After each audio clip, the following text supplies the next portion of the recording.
Hello. If you were looking for a scare tonight, you've come to the right place. I'll be narrating an hour's worth of creepy horror stories that I found off of Reddit. So without further ado, These are their stories. My name is Michael, and this is the story of how my father stole our childhood and trapped us in a nightmare that lasted for years. It all started when I was 10 years old. My sister Sarah was 8 at the time. We were a normal, happy family living in a quiet suburban neighborhood in Ohio. Mom worked as a nurse at the local hospital, and Dad was an engineer for a defense contractor. Looking back, I realize now that his job was probably what planted the seeds of paranoia in his mind. Everything changed the day Mom died. It was sudden. A car accident on her way home from a night shift. Dad was devastated, we all were. But while Sarah and I grieved openly, Dad retreated into himself. He started spending more and more time in the basement, emerging only for meals or to go to work. When he was around us, he was distracted, always muttering to himself and scribbling in a notebook he carried everywhere. About a month after Mom's funeral, Dad sat us down for a family meeting. His eyes had a wild, feverish gleam that I'd never seen before. "Kids," he said, his voice trembling with barely contained excitement, "I've been working on something important, something that's going to keep us safe." Sarah and I exchanged confused glances. Safe from what? Dad continued, "The world is a dangerous place. There are threats out there that most people can't even imagine, but I've seen the signs. I know what's coming." He went on to explain in terrifying detail about the impending nuclear war that he was certain was just around the corner. He talked about radiation, fallout, and the collapse of society. As he spoke, his words became more and more frantic, and I felt a cold dread settling in the pit of my stomach. "But don't worry," he said, his face breaking into an unsettling grin. "Daddy's gonna protect you. I've built us a shelter. We'll be safe there when the bombs fall." That night, he showed us the shelter he'd constructed in secret. The basement had been completely transformed. What was once a cluttered storage space was now a fortified bunker. The walls were lined with thick concrete, and a heavy vault-like door had been installed at the entrance. Inside, the shelter was stocked with canned food, water barrels, medical supplies, and all manner of survival gear. Dad was so proud as he gave us the tour, pointing out all the features he'd incorporated to keep us safe. But all I felt was a growing sense of unease. This wasn't normal, this wasn't right. For the next few weeks, life continued somewhat normally. Dad still went to work and Sarah and I still went to school. But every evening he'd take us down to the shelter for drills. We'd practice sealing the door, putting on gas masks, and rationing food. He quizzed us relentlessly on radiation safety procedures and what to do in various emergency scenarios.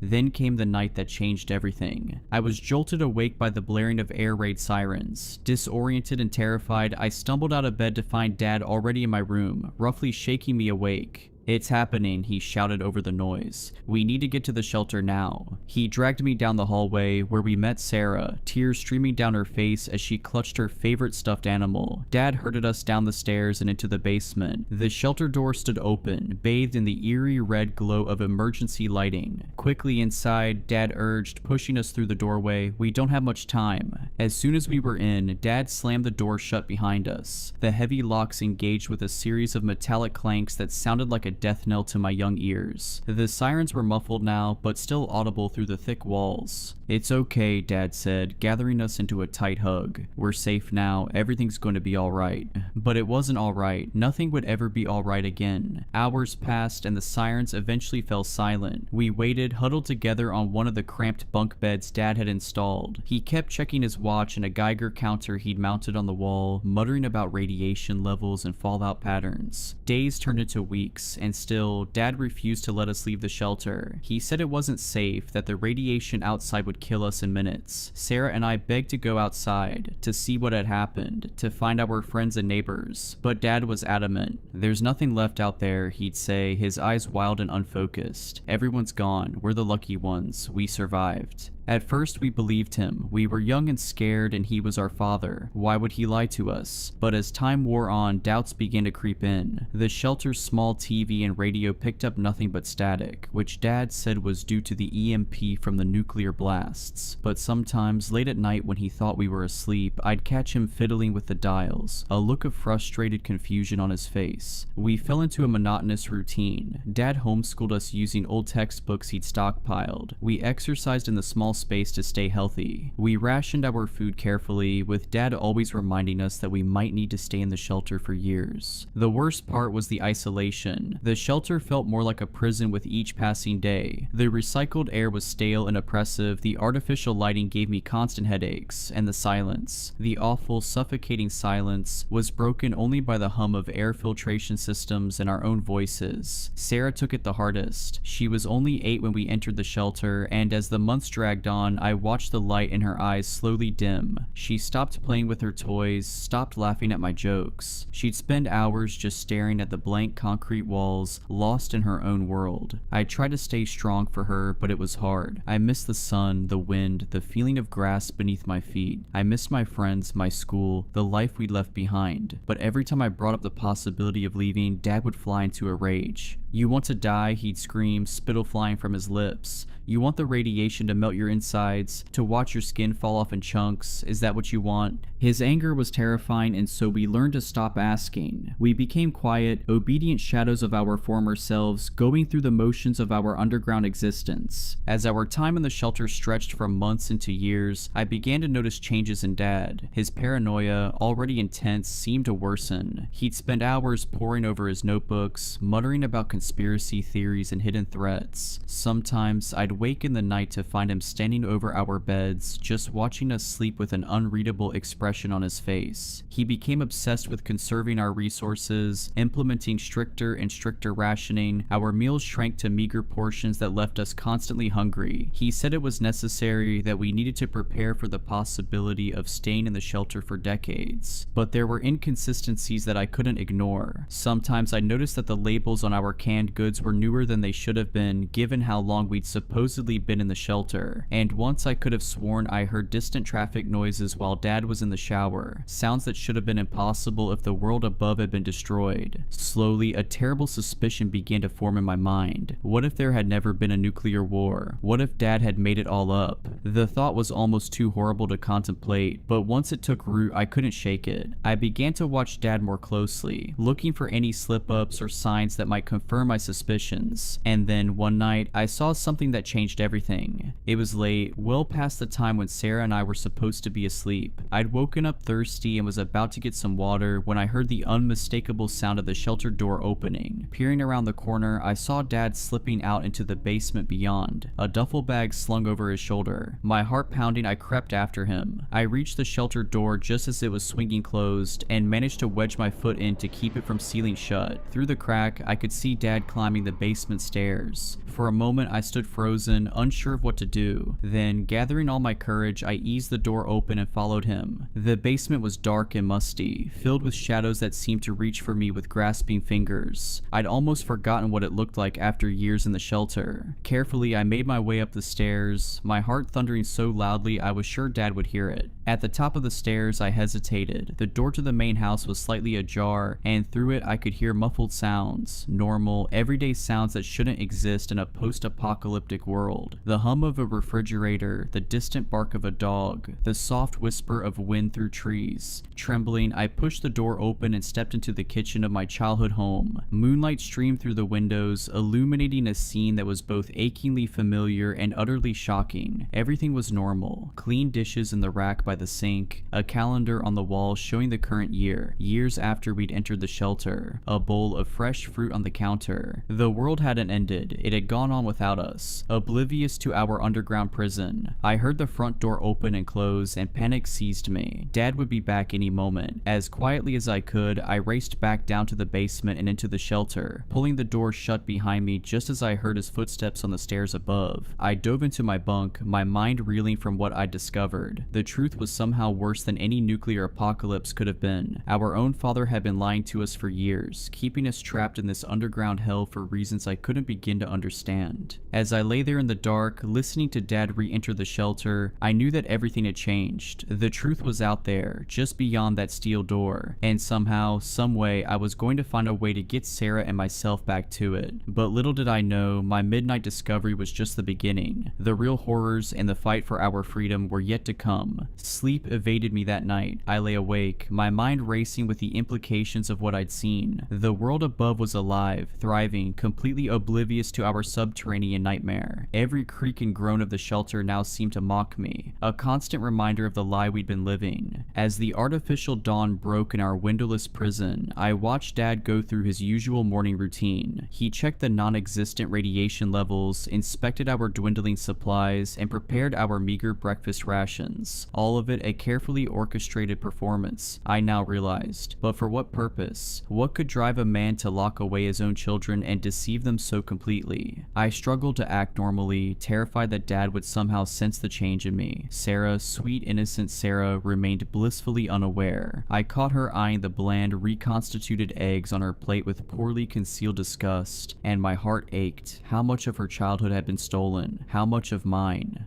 Michael, Dad's gruff voice snapped me out of my reverie. You're awfully quiet this morning. Everything okay, son? I forced a smile, hoping it didn't look as sickly as it felt. Yes, sir, just tired, I guess. He studied me for a moment, his eyes narrowing slightly. Had I imagined the flicker of suspicion that crossed his face? Well, buck up. We've got a lot to do today. I want to run a full systems check on the air filtration units. The day dragged on, each minute an eternity. I went through the motions of our daily routine, all the while my mind working furiously to process everything I knew and plan our escape. But the harsh reality of our situation soon became clear. Dad held all the cards. He controlled the food, the water, the very air we breathed, and most crucially, he controlled the door. That night, after Dad had gone to sleep, I carefully shook Sarah awake. Her eyes, still heavy with sleep, widened in confusion as I pressed a finger to my lips, signaling for silence. Quietly, I led her to the far corner of the shelter, as far from Dad's bunk as possible. Sarah, I whispered, my heart pounding, I need to tell you something important, but you have to promise to stay calm and quiet, okay? She nodded, fear and curiosity warring in her expression. Taking a deep breath, I told her everything. About sneaking out of the shelter, about the untouched world I'd seen above.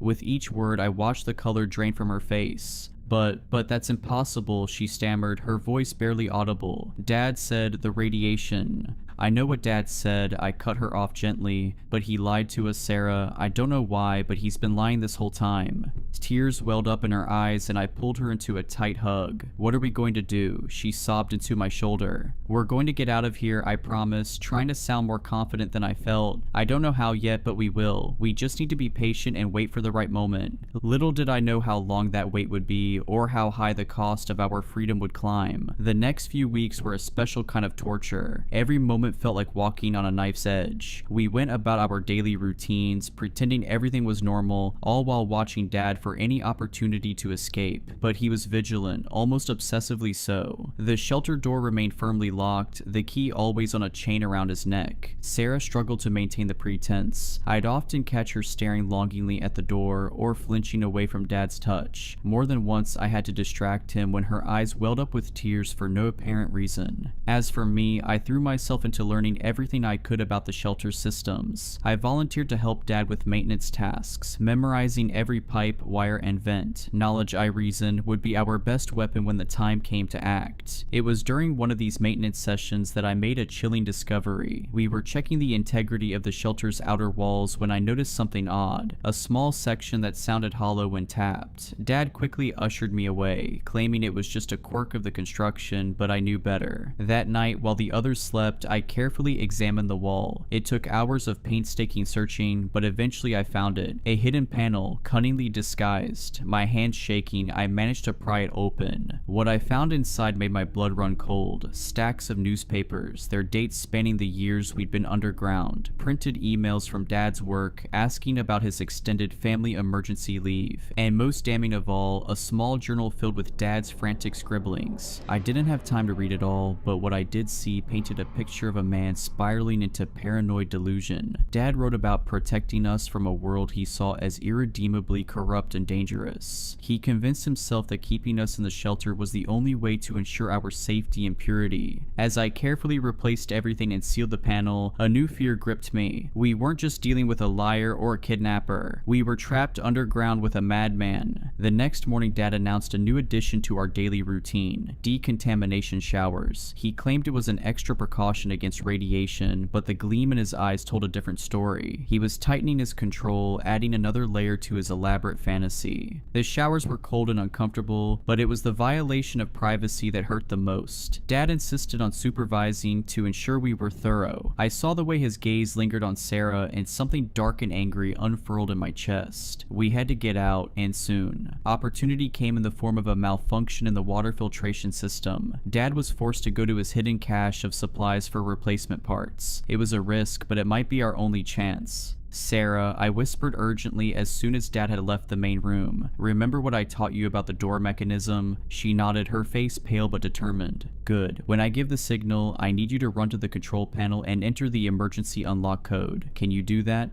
Another nod. "Okay. I'm going to create a distraction. No matter what happens, no matter what you hear, don't stop until that door's open. Promise me." "I promise," she whispered back, her voice steady despite the fear in her eyes. Taking a deep breath, I steeled myself for what I had to do. I'd never deliberately hurt anyone before, let alone my own father. But as I thought of Sarah's haunted eyes, of the years stolen from us, I knew I had no choice. I waited until I heard Dad's footsteps approaching, then I put our plan into action. I yanked hard on one of the water pipes I'd secretly loosened earlier, letting out a yell of surprise as it burst, spraying water everywhere. Dad came running, and in the chaos that followed, I made my move. As he bent to examine the broken pipe, I brought the heavy wrench down on the back of his head. He crumpled to the floor, a look of shocked betrayal on his face as he lost consciousness. Fighting back the wave of nausea and guilt, I shouted to Sarah, "Now, do it now." She sprang into action, her small fingers flying over the control panel. I heard the blessed sound of locks disengaging, and then the door was swinging open. "Come on." I grabbed Sarah's hand and we ran, our bare feet slapping against the cold concrete of the basement floor, up the stairs, through the kitchen that still looked so surreal in its normalcy, and finally out the front door. The outside world hit us like a physical blow. The sun, so much brighter than we remembered, seared our eyes. The wind, carrying 1,000 scents we'd almost forgotten, nearly knocked us off our feet. For a moment we stood frozen on the front porch, overwhelmed by sensations we'd been deprived of for so long. Then we heard it, a groan from inside the house. Dad was waking up. Panic lent us speed. Hand in hand we ran down the street, ignoring the shocked stares of neighbors we no longer recognized. We ran until our lungs burned and our legs threatened to give out, the sounds of pursuit, real or imagined, spurring us on. Finally, we collapsed in a park several blocks away, gasping for breath. As the adrenaline faded, the reality of our situation began to sink in. We were free, yes, but we were also alone, confused, and terribly vulnerable in a world that had moved on without us. Sarah burst into tears, the events of the day finally overwhelming her. I held her close, my own eyes stinging as I whispered soothing nonsense and stroked her hair. "It's okay," I told her, trying to convince myself as much as her. "We're out, we're safe now." But even as the words left my mouth, I knew they weren't true. Dad was still out there, and I had no doubt he would come looking for us. And beyond that, how were we supposed to integrate back into a society we barely remembered? How could we explain where we'd been, what had happened to us? As the sun began to set on our first day of freedom, I realized with a sinking heart that our ordeal was far from over. In many ways, it was just beginning. The world we emerged into was nothing like the post-apocalyptic wasteland our father had described. There were no piles of rubble, no radiation-scorched earth, no roaming bands of desperate survivors. Instead, we found ourselves in a typical suburban neighborhood, unchanged except for the passage of time. Houses stood intact, their windows gleaming in the fading sunlight. Neatly trimmed lawns stretched out before us, the scent of freshly cut grass almost overwhelming after years of recycled air. In the distance, we could hear the familiar sounds of modern life. cars humming along roads, the faint chatter of a television from an open window, a dog barking at some unseen disturbance. It was jarringly, terrifyingly normal. As we stumbled through this alien familiar landscape, the full weight of our father's deception crashed down upon us. There had been no nuclear war, no worldwide catastrophe, no reason for us to have been locked away all these years. The realization was almost too much to bear. Sarah's grip on my hand tightened. "Michael," she whispered, her voice trembling, "why would Dad lie to us like that?" I had no answer for her. The enormity of what had been done to us was beyond my comprehension. How could a father willingly imprison his own children, robbing them of years of their lives? The man I thought I knew seemed to crumble away, leaving behind a stranger whose motives I couldn't begin to fathom. We made our way through the neighborhood, flinching at every car that passed, every person we saw in the distance. To them, we must have looked like wild creatures, barefoot, wide-eyed, dressed in the simple, utilitarian clothes we'd worn in the shelter. More than once, I caught sight of curtains twitching as curious neighbors peered out at us. As night fell, the temperature dropped, and I realized we needed to find shelter. The irony of the thought wasn't lost on me. After years of being trapped underground, we were now desperately seeking a roof over our heads. "I think I know where we can go," I told Sarah, the ghost of a memory tugging at me. "Do you remember Mrs. Callahan, Mom's friend from the hospital?" Sarah's brow furrowed as she tried to recall. "The nice lady with the cats?" "That's right," I said, relieved that at least some of our memories from before remained intact. "She lived a few blocks from us, if she's still there." It was a long shot, but it was all we had. We made our way through the darkening streets, every shadow seeming to hide a threat. More than once I was sure I heard footsteps behind us, only to turn and find nothing there. Finally, we reached a small, well-kept house with a porch light glowing warmly. The nameplate by the door read Callahan, and I felt a surge of hope. Taking a deep breath, I rang the doorbell. Long moments passed. I was about to ring again when the door creaked open, revealing a woman in her 60s, her gray hair pulled back in a loose bun. Her eyes widened in shock as she took in our appearance. "My God," she breathed. "Michael, Sarah, is that really you?" Before I could respond, she had pulled us into the house and enveloped us in a fierce hug. The familiar scent of her perfume, the same one she'd worn years ago, brought tears to my eyes. "We thought you were dead," Mrs. Callahan said, her voice choked with emotion. "Your father said there had been an accident, that you'd all died." As she ushered us into her living room, plying us with blankets and promises of hot cocoa, the full extent of our father's lies began to unravel. There had been no accident, no tragedy to explain our disappearance. Just a man's descent into madness and the 2 children he dragged down with him. Mrs. Callahan listened in horror as we recounted our years in the shelter. Her face paled when we described the decontamination showers and the increasingly erratic behavior of our father. "We have to call the police," she said, reaching for her phone. "That man needs to be locked up for what he's done to you." But even as she dialed, a cold dread settled in my stomach. Something wasn't right. The feeling of being watched that had plagued me since our escape intensified. And then, with a jolt of terror, I realized what had been nagging at me. The house was too quiet. Where were Mrs. Callahan's cats? As if in answer to my unspoken question, a floorboard creaked behind us. We whirled around to see a figure standing in the doorway, backlit by the hallway light. My heart stopped as I recognized the familiar silhouette. "Dad," Sarah whimpered, shrinking back against me. He stepped into the room, and I saw that he was holding something, the length of pipe I'd used to strike him during our escape. His eyes, when they met mine, were cold and empty. "I'm very disappointed in you, Michael," he said, his voice eerily calm. "I thought I'd raised you better than this. Didn't I teach you about the dangers of the outside world?" Mrs. Callahan moved to stand in front of us. Her phone clutched in her hand. "John, what have you done? These children are my children," Dad snarled, all pretense of calm evaporating, "and I'll do whatever it takes to protect them, even from themselves." He advanced into the room, the pipe raised threateningly. Mrs. Callahan stood her ground, but I could see her trembling. "Run," she hissed at us. "I'll hold him off, run." Everything happened so fast after that. Dad lunged forward, there was a sickening thud, and Mrs. Callahan crumpled to the floor. Sarah screamed, and then we were running again, out the back door and into the night. Behind us, I could hear Dad's heavy footsteps and his voice, once so comforting, now twisted with madness. "Children, come back, it's not safe out there." But we knew the truth now. The only thing not safe was the man we'd once called father. As we fled into the darkness, weaving between houses and jumping fences, a new determination filled me. We were out now, we knew the truth, and no matter what it took, I was going to make sure we stayed free. But freedom, I was quickly learning, came with its own set of challenges, and the night was far from over. The next few hours were a blur of fear and adrenaline. Sarah and I ran until our lungs burned and our legs felt like they would give out at any moment. Every sound made us jump, every shadow seemed to hide our father's lurking form. But somehow we managed to evade him.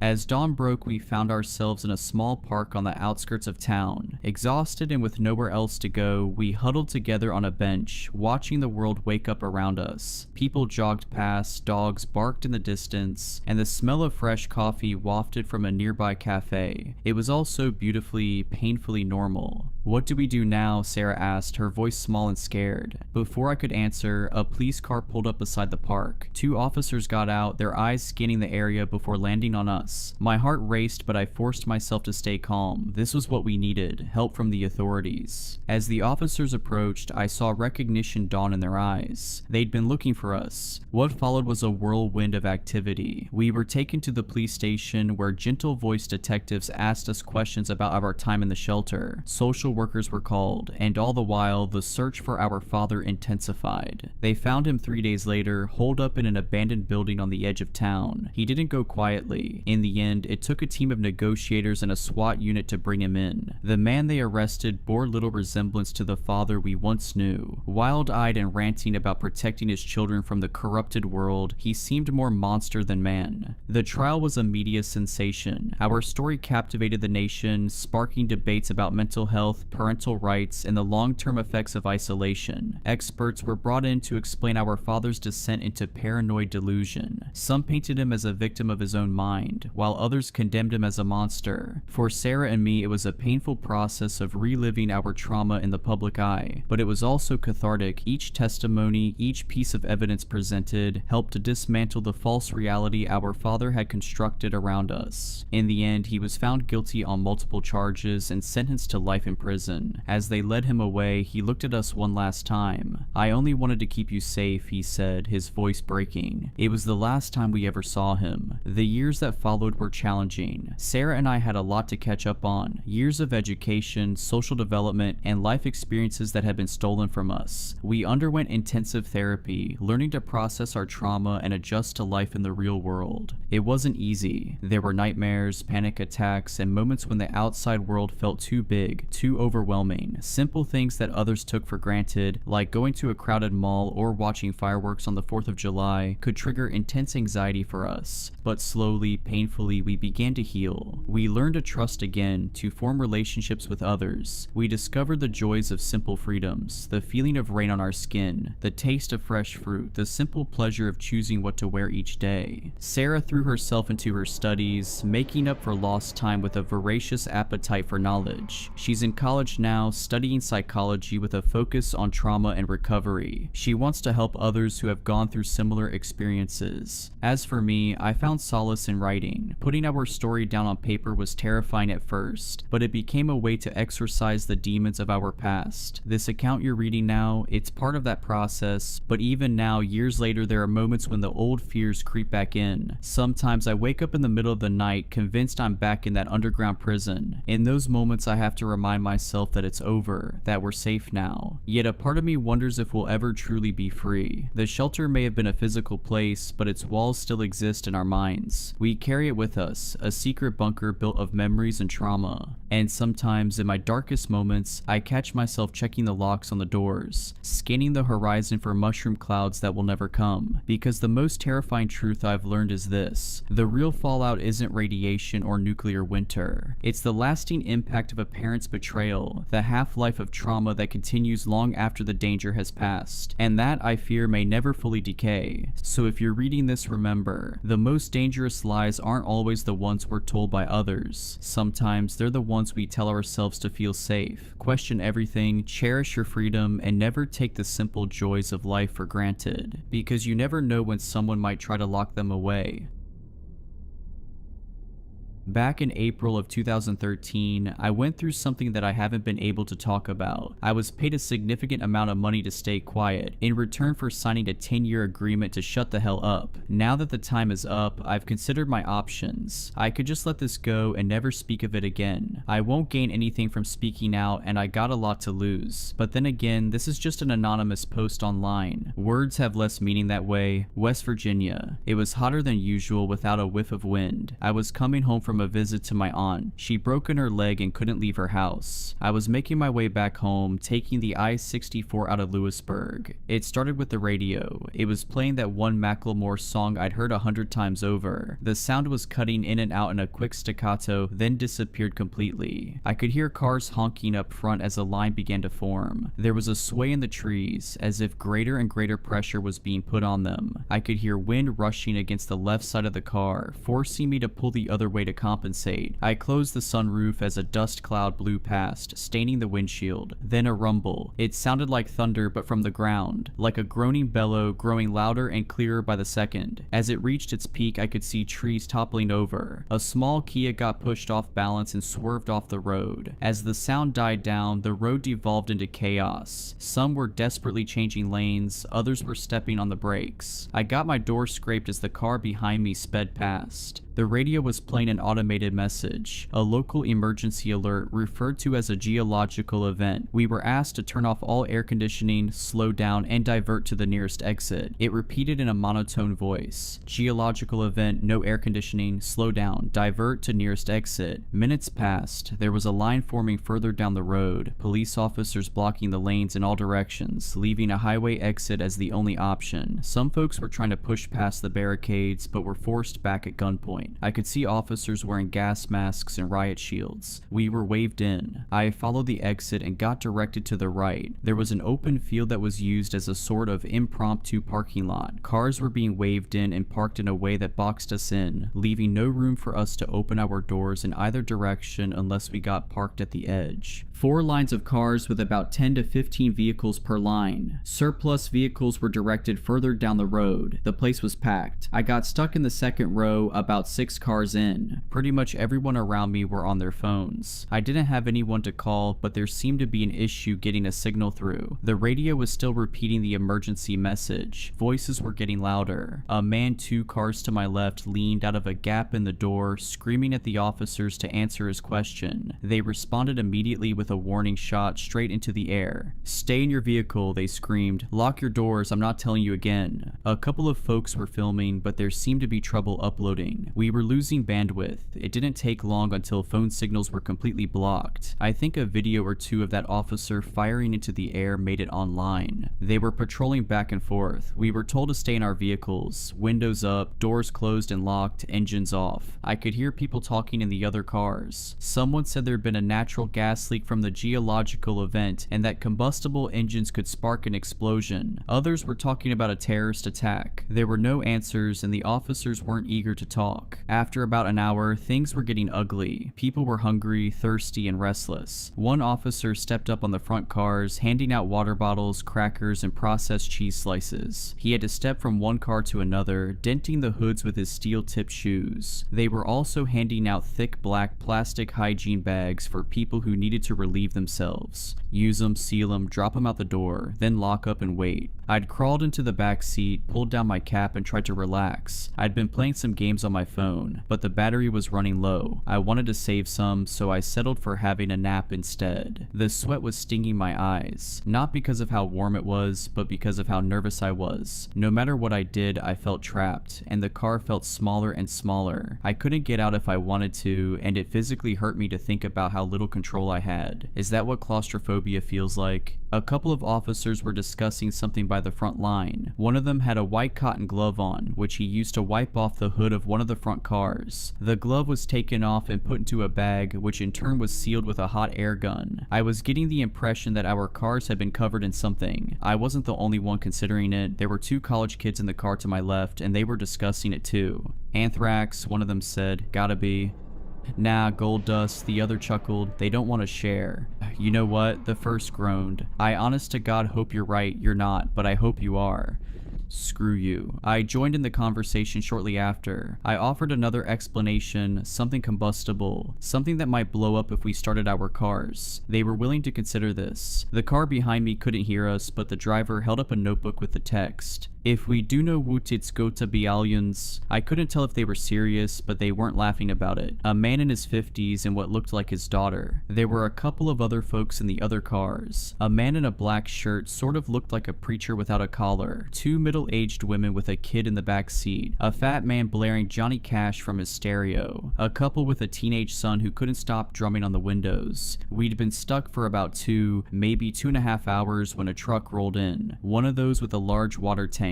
It was unmarked, looked civilian. As it rolled in, they were calling out on the megaphone. We'll be hosing your vehicles down, they said. Keep everything locked and closed. Then we'll be covering your vehicle with protective plastic while we wait for it to dry. After that, we'll start letting you go in an orderly manner. I repeat, most of us were relieved. It was only a matter of time now. It was getting dark. They were getting up on the cars, hosing them down thoroughly. It smelled of chlorine, so maybe they'd mixed something into the water. As they came to my car, they stepped up on it and double-checked the sunroof, making sure it was locked and secured. They sprayed the car down, bathing it in chemical stink, the kind that gets stuck to the back of your throat. It took a long time for them to finish, at least an hour or 2. After that, they were rolling out a kind of plastic cover at the short side of the lot, the kind you use to protect pools or rain covers for football fields. They used 2 squad cars to slowly drape the thing over the entire lot, securing the edges with large rocks. Please stay calm, they called out as the plastic crawled over us. I know this is uncomfortable, but this is for your own safety. Once the cleaning is done, you will be free to go. Stay inside your vehicle at all times. I repeat,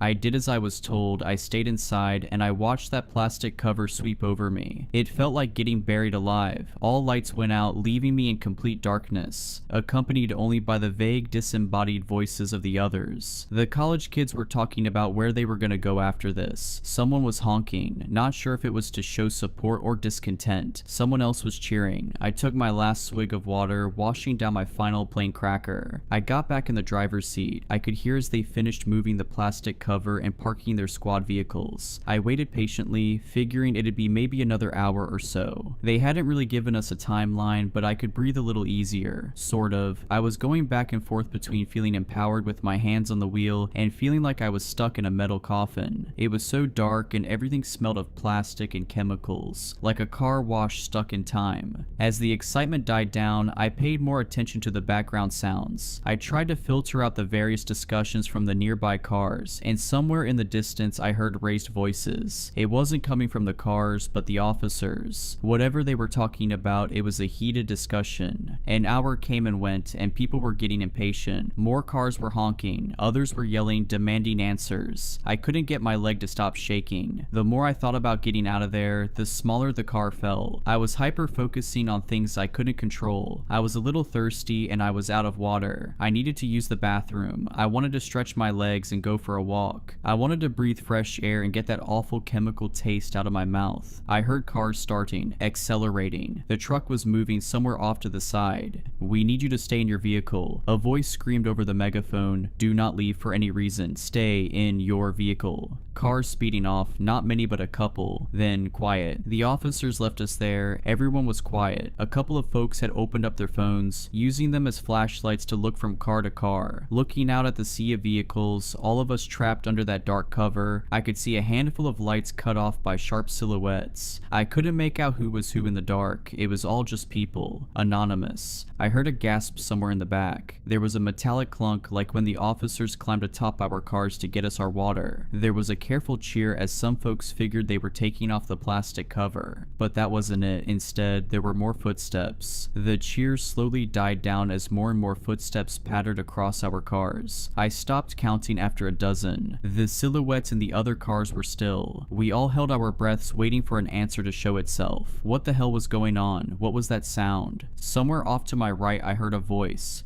"Who's up there?" It sounded like an older man. I'd seen a pickup truck that way earlier. Almost as a response, the footsteps stopped. There was a faint clicking sound, like someone snapping their tongue against the roof of their mouth. Click, click. And from further away, a click in response. From somewhere to my left, another couple clicks. Then a cascade of clicks. Dozens, maybe hundreds. There was an awful metallic noise coming from my right, then breaking glass. A scream cut short, followed by several irregular taps of the car horn. One of the silhouettes in the distance turned into a blur as something passed through the windshield, cutting through the plastic cover. Somewhere in the front row, the roof of a car was cut wide open. Someone was pulled up out of their seat. 2 cars back from where I was, there was more glass breaking. It sounded like a wild animal got in. I could see a weak hint of red spattered against the passenger side windows. I wasn't getting any air. I could feel my heart beating through my chest as my arms started shaking. My hands were cramped around the steering wheel, and I felt sweat dripping down my shoulders. I couldn't control it. I didn't even see what was going on, but these sounds, these screams, they awakened something primal. This was danger, a threat. My body knew long before I did. The college kids in the other car were ducking down. One of them waved a hand at me as if telling me to get down. I nodded. I scrambled into the back seat. I couldn't see where I was putting my hands or my feet. Everything is different in the dark. As I tumbled my way over, my foot accidentally tapped the car horn. It was a quick tap, a fraction of a second, but to me it was the loudest sound in the world. I was lying on my stomach in the back seat, and within seconds something heavy climbed onto the hood of my car. I could feel the car buckling. It was much heavier than the man who'd passed out water bottles. I held my hands in front of my mouth to stop the panting, but I just ended up snorting up sweat instead. My nose stung as I bit my tongue, listening to every metallic groan as whatever was outside moved and shifted. Click, click. And from behind my car, a click in response. There were no lights being held up anymore. Everyone was cowering, going quiet. I pushed myself up against the door behind the driver's seat, trying to make myself as small as possible. I could hear the frame of the car complain as something slowly moved. When it came to my sunroof, there was a slight crack. That made it stop. Another crack. I silently shook my head as if trying to ask the car to stop. That thing was going to break, and it did. My legs were showered with glass as a big blob of plastic cover dipped into my car. Something big came tumbling into the front seat, still covered in protective plastic. It twitched and spun around, its clicking turning from a careful question-like noise to a never-ending barrage. It was calling for help, alerting others, and it was cutting its way through the plastic. There were footsteps coming from every direction, some of them leaping from car to car, some of them leaping far enough to skip a car as they hurried. I was going to be swarmed within seconds. I fumbled with my hands, accidentally cutting my thumb on the broken glass. I managed to open the passenger side door, but even at its widest, and even when pressing into the college kid's car, it wasn't enough room to get out. Still, I had to try. I pressed myself into the gap and exhaled as much as I could, flattening my chest. While the thing thrashed around inside my car, I could feel my vision going faint. Black spots popped up at the edge of my vision. My arms were going weak, and yet by some miracle, I made it through. As my face hit the gravel of the makeshift parking lot, I felt the burn of residual chemicals. I swallowed my instinct to run, instead staying on my stomach, forcing myself to crawl under my car. There were more of them, some climbing on, some off. My chest was pressed to the ground as the weight shifted. I heard breaking glass from the windshield and tearing fabric. Something was stuck up there and it was furious, like a trapped animal. I could hear the college kids mumbling to one another, trying to stay calm, one assuring the other that all they had to do was stay low, stay quiet, and wait. Then something slammed into the passenger side door, the one I'd crawled out of. The door was pressed up against the neighboring car, then fell haphazardly to the ground, completely off the hinges. An ink-black, bird-like foot touched the ground right next to me. I've looked it up since. There were 3 toes forward, 1 toe backward, all clawed. Anisodactyl feet similar to that of many birds of prey, except larger than a human foot and with smooth, oil-slick skin. It must have been heavy, at least 400 pounds. If the clicking noise came from its mouth, I can approximate that it was somewhere around 6 feet 7 to 6 feet 9, or taller. It could have been hunched over. How it managed to walk in the gap between the vehicles is beyond me, but I suspect it was very thin. It daintily walked from my car to the others as if scanning for something. I could barely see anything in the dark, but this thing seemed to navigate it perfectly. It didn't bump into anything. There was a tap on the glass of the car behind me to my right, and someone got startled. A short scream and the hunt was on. This time was different. It must have caused some kind of chain reaction, as all of a sudden the plastic cover was getting torn up left and right, people were clawing their way out of their cars. I heard someone kicking against their windshield, another was trying to open their door. I could hear it slamming against the side of the car next to them, and off in the distance there was gunfire, just a couple of shots. The college kids in the car next to me slammed their doors open and followed my lead. They rolled onto the ground and under their car. There was a little more light coming in as the cover had been torn above. Their faces were red from tears, and one of them was desperately trying to call for help on his phone. The other grabbed the phone out of his hand. A short scuffle ensued, ending with them putting on a ringtone and sliding the thing as far to the left as they could. Whatever car that phone landed under was demolished. Every window broken, every passenger gone. I could hear the grinding as a seat was ripped in two and thrown away. In a matter of seconds, an entire vehicle was torn to pieces as a dozen of those things swarmed it. "Shut up," one of the college kids repeated. "Shut up, shut up, shut up." Something reached under my car. It scraped against the sole of my shoe, tearing a hole all the way to my big toe. I hurried forward, scurrying like a lizard. The college kids noticed and followed suit. I don't think they thought about it too much. It was just movement and they went for it. I made it 2 cars down before I got stuck. There was something dark in the way and I couldn't get around it without exposing myself. I couldn't see what it was, but it didn't take long for me to figure it out. There was a meaty crunch, as if someone was biting chunks out of a piece of meat. It was struggling to get through the fabric of their clothes, making a snapping noise as threads gave way. A pool of blood rolled under the car, staining the tip of my fingers. It was still warm. One of those things were eating a victim. I hunkered down, trying to remember to breathe, and I stayed there, waiting for a chance. Any chance. I must have stayed there for at least an hour, hearing every bite, every crack of bone and snap of sinew, satisfied clicking noises. As it finished its meal, it wandered off, dragging the remains along. They were moving forward. Something heavy walked over the car I was hiding under, dragging a body along. Slowly, the footsteps disappeared. It was quiet again, and in that quiet, I found my footing. I made my way to the edge of the plastic cover. I listened one final time, pushed one of the weights away, and slipped through. They were gone, and I was out. I could feel my chest growing lighter, allowing me to breathe. I wanted to cry from relief. A breeze was picking up, drying the sweat on my brow and carrying the smell of grass. Stepping back, I turned towards the sea of cars to see how bad the damage was. And then I saw one. It was a bit off to the side, perching on top of an old Honda. At a glance, it looked like a tall person, covered in a slick black ink. But looking closer, you could see the strange bird-like feet, the pointed nails, the long row of shark-like teeth on a mouth that was far too wide. I froze. The thing rose to its full length, easily over 7 feet tall. It looked ready to pounce on me. I had nothing to defend myself with. I couldn't make any sudden moves. I wouldn't even be halfway under the car before that thing would be over me. 100 thoughts raced through my mind, but there was nothing I could do. I was out of options, but the thing just looked at me. It raised a slice of raw meat. Blood dripped onto the plastic cover. It looked at me curiously, taking a bite. Then, as if nothing had happened, it wandered off, satiated. I was left there, shaking like a dry leaf. And with the last of those things gone, all that was left was the panic. It didn't take long for the officers to return. The plastic cover was removed, but we couldn't go home. Not after this. Some folks signed a waiver and were let go immediately. They weren't allowed to talk about what they'd seen, and in return, they get a hefty sum of insurance money. Others demanded answers and were taken into custody for obstruction of justice. A few others still were too panicked to make any kind of sense and had to be checked out by medical personnel. A total of 14 people died. It was described by a combination of causes: a traffic pileup, carbon monoxide poisoning, animal attack. I think there was something about an escaped convict too. Excuses all over the place, and the times were all wrong, spread out through a couple of days to more smoothly blend into accident statistics. And if you wanted to go home and get your insurance money, you had to sign a non-disclosure. I did too. I know the college kids did as well. It was a miracle they made it out, but I saw them. 34 cars had to be towed, 18 people wounded, 6 seriously so. 4 people lost at least one limb. One guy had an arm ripped off halfway up his collarbone. I don't know how he survived. Most people never saw those things up close. They just remember the screams and the breaking glass. Sometimes at night, that's all I hear too. Closing my eyes reminds me of lying under those cars, feeling the pressure as the weight shifted. I still get trouble breathing. I think a part of me is still stuck there. It stayed in my vehicle.